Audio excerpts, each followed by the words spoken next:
Is a story that could come right out of a Tom Clancy novel, but it is very real. The Israeli air raid early last month on a suspected nuclear facility being built by Syria in the middle of the Syrian desert. Everything about it has been top secret. The president has refused twice to comment on it at news conferences. The Israelis, even the Syrians, have said little. But tonight, our Martha Raddatz has details on who was involved in building the plant and just how close the U.S. came to a commando raid to blow it up. Martha? Charlie, what is extraordinary is that according to a U.S. official I spoke to, the Israelis had managed to get the cooperation of one of the workers at the suspected nuclear facility or insert a spy.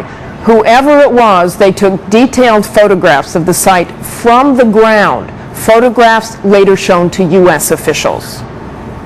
A senior U.S. official tells ABC News the suspected nuclear facility, along with a water pumping station, was deep in the Syrian desert along the Euphrates River, critical because a nuclear reactor would need a constant source of water to keep it cool.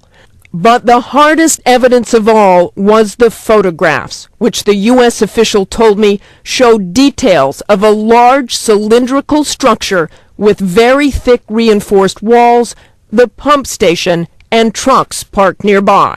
This type of structure is often used as a containment structure for a nuclear reactor. That kind of nuclear reactor would be used to irradiate fuel rods to produce plutonium. Based on the photographs and additional intelligence, the official said the facility was a North Korean design because of its construction and the technology used. The U.S. official said the Syrians must have had, quote, human help from the North Koreans. The official said when the Israelis showed their photographs and satellite imagery to the CIA, the U.S. then focused its own satellites and additional intelligence on the site. The U.S. military then started looking at how it could destroy the facility. The most startling option contemplated? A special forces raid, dropping teams in to collect data before blowing up the structures. But then came word that the White House was not interested in carrying out a raid. So months later, the Israelis did it themselves. The official said the facility had been there at least 8 months, but was in its very early stages, thus no fissionable material was found. But the official I spoke to said, quote, it was unmistakable what it was going to be.